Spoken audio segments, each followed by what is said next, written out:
In this video, we are going to cover modular arithmetic, equivalence relations, and partitions. We're not going to be covering these in a huge amount of detail. For that, I'm going to refer you to your book, but we're going to introduce the definitions, and we're going to give some examples of each of these things. So, I'd like to begin with a little bit of motivation that should be fairly easy for us in an abstract algebra class, but if it's 3 o'clock right now, what time would it be 49 hours from now?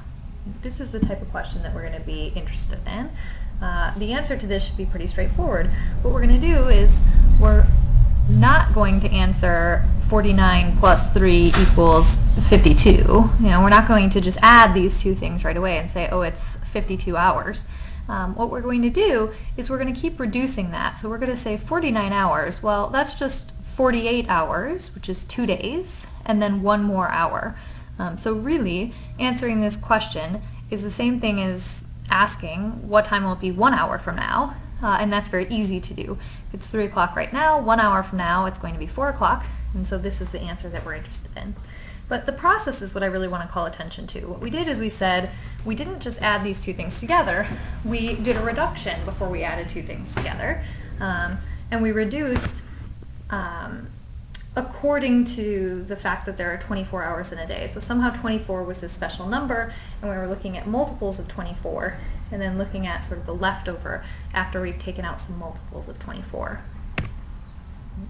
So this idea, the idea of fixing some specific number as special, and then associating numbers with their remainder when divided by that special number, is the idea behind modular arithmetic. So here in this example, our special number was 24, since there are 24 hours in a day.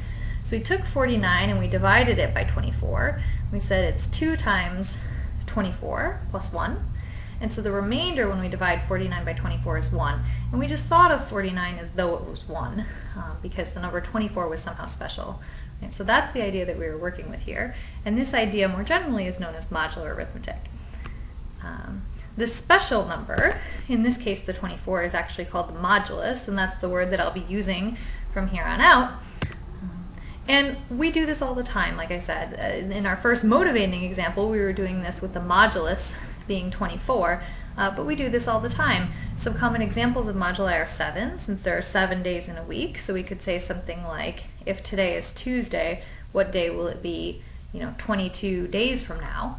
We would use the modulus 7. Since there are 7 days in a week, we want to start counting over and over again each time we reach multiples of 7. Sometimes we use 12 if we're working on a clock and we're not using military time, then we think of hours as passing in chunks of 12 and then starting over.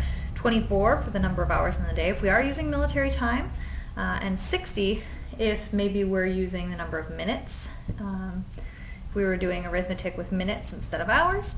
And then on a kind of unrelated note, we use 2 as a modulus quite frequently. That's when we're determining if a number is odd or even. If a number is even, it's divisible by 2. That means it has a remainder of 0 when we divide it by 2. So we say a number is even. If a number is odd, it has a remainder of 1 when we divide by 2. And so when we break numbers up and only care about if they're odd or even, we're really doing modular arithmetic with moduluses 2. Now I want to recall, we've covered this before, but what I want us to remember is the statement of this quotient remainder theorem, which I must admit that much of the rest of the world calls this the division algorithm instead of the quotient remainder theorem. I think quotient remainder theorem is more descriptive of what the theorem is saying. But here's what the theorem says. It says, suppose that a and b are integers and b is not 0. And we aren't allowed to divide by 0.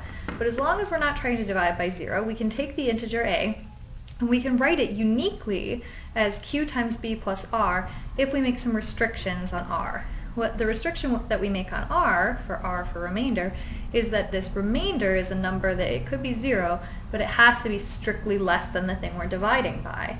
So we write a as the absolute maximum number of multiples of b that it is, plus possibly some leftover. And if there were more than b in the leftover, then we would take this and associate it with the q. So for example, if we were taking the number 7 and dividing it by 3, the q in the r would be, the 7 would be 2 times 3 plus 1 leftover.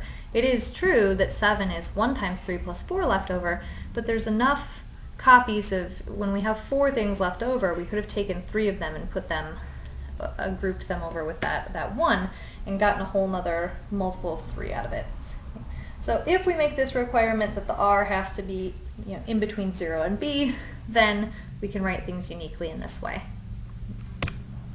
Now, if we have a, b, q, and r as in the previous theorem, then what we do is we take the number a and we just say that it's congruent to r modulo b. So if b is our modulus, it's what we're dividing by and dealing with some sort of leftover, then any old number in the world a just gets associated with its remainder. And we say a is congruent to r modulo b, and we write a, this kind of 3-lined equal sign, a is congruent to r modulo b. That's the way that we're going to write it, a 3 lines r and mod b in parentheses on the other side.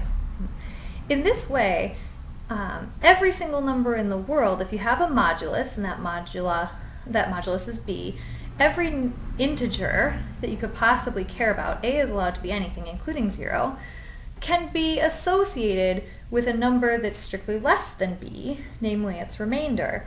And so we have this ability to only work with numbers that are strictly smaller than the thing you're dividing by. So for example, if we were working with 7, which was a common modulus from the previous slides, we were talking about days of the week, we could take any old number in the world and we could associate it with one of the numbers 0, 1, 2, 3, 4, 5, or 6. Right? Starting with 7, we'd wrap that back around to 0. And so we could just do all arithmetic with the numbers 0 through 6 if 7 happens to be our special number, our modulus. And that would make doing arithmetic a lot easier because we're only dealing with small numbers instead of all possible numbers no matter how large. Now, I'm going to switch notation for a while. I used the quotient remainder theorem and I used b as my modulus. It's much more common to use the number n as your modulus, or m, since m is for modulus. But here are 2 facts that make computation really nice with modular arithmetic. So here are the 2 facts. If I first take integers a and b, and I add them together, and then I look at the remainder that I get when I divide them by n, this is going to be the same as if I would have done this modulo operation first. So if I first would have taken a and associated it with its remainder mod n, and then taken b, associated it with its remainder mod n, and then done my addition, the answer is the same as if I add the 2 numbers together and then reduce modulo n. And this is very helpful because it reduces computations from potentially large a and b to computations with theoretically small numbers a and b, namely their remainders when I divide them by n. And a similar fact is true of multiplication, and I haven't written it here, but exponentiation as well, all coming from the fact that these build off of addition. So what this means is if I would have taken a and b and multiplied them together first, and then reduced modulo n, I will get the same answer as if I first take a and reduce it mod n, also take b, reduce it mod n, and then do my multiplication. So this helps me take large numbers and turn them into small numbers. Let me demonstrate what I mean by that with an example. So here's an example. Let's compute 3 to the 201st power modulo 5. Now one way of doing this problem, a silly way of doing this problem, particularly if you don't have a computer, is to take 3 and raise it to the 201st power, and then take that number, divide it by 5, and figure out what the remainder is. Now that's a very silly way to do this problem because it's going to involve doing an extremely large calculation, 3 to the 201st power. That's going to be very time consuming, very difficult, particularly without a computer. And then I have to do a very long division with a very huge number, which theoretically I could make quite a few mistakes doing that. So what we would rather do is use the power of modular arithmetic and use this fact that I'm allowed to reduce as I go along, and I know I'm going to get the same answer. So here's what I mean by that. Let's just take 3 and start taking some smaller powers of 3, which is easy to do by hand. Okay, so 3 to the 1st power is just 3, mod 5. If I take 3 and I square it, I get 9. Now 9 is bigger than 5, so what I can do is, instead of leaving it as 9, let's reduce it. Let's take 9 and associate it with its remainder when I divide by 5, which is 4.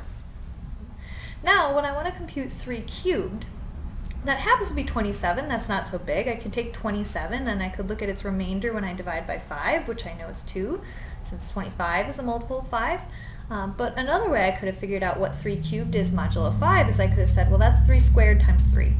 3 squared, we just computed that. We said that's 4 modulo 5. and 3 to the first mod 5 is 3. So that's where I got this 4 times 3. I've rewritten the 3 cubed as 3 squared times 3, which is mod 5 is 4 times 3, okay, which turns out to be 12. And when I reduce that modulo 5, I also get 2. Now let's use the same logic. Let's look at 3 to the 4th power. 3 to the 4th power, let's write it as 3 cubed times 3. 3 cubed I just computed as 2 modulo 5.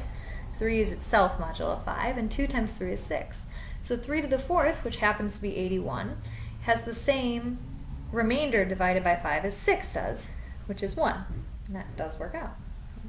And now notice what happens if I take 3 to the 5th, if I use the exact same trick. 3 to the 5th is 3 to the 4th times 3. 3 to the 4th I just computed is 1 modulo 5. And so 3 to the 5th modulo 5 is 1 times 3, which is 3. And now what's going to happen if I keep taking higher and higher powers of 3 is I'm just going to cycle through this. 3 to the 6th is going to be the same thing as 3 squared. 3 to the 7th is going to be the same thing as 3 cubed. 3 to the 8th is going to be the same thing as 3 to the 4th. So I'm going to cycle through these powers of 3, and their remainders mod 5 are going to be 3, 4, 2, 1, 3, 4, 2, 1, 3, 4, 2, 1, 3, 4, 2, 1. And what I need to do now is figure out where 201 lies in this sort of rotation. So let's take 201. So what we notice here is that every 4 I get a repetition. So let's write 201 as a multiple of 4 plus something left over. And while we're at it, let's use the division algorithm. Let's take 201, let's write it as 200 plus 1, which is 4 times 50 plus 1. So that's how I would write 201 according to the quotient remainder theorem here, where my modulus is 4. When I do this, I can use my rules of exponents and write 3 to the 201st power as 3 to the 200 power times 3 to the 1st power. The importance of doing this is that 3 to the 200 is 4 times 50, so I'm going to write 3 to the 200 as 3 to the 4th, all raised to the 50th power. And now, when I still have to multiply that by 3 for my 3 to the 1st, and now I'm going to reduce modulo 5. So 3 to the 4th is 1.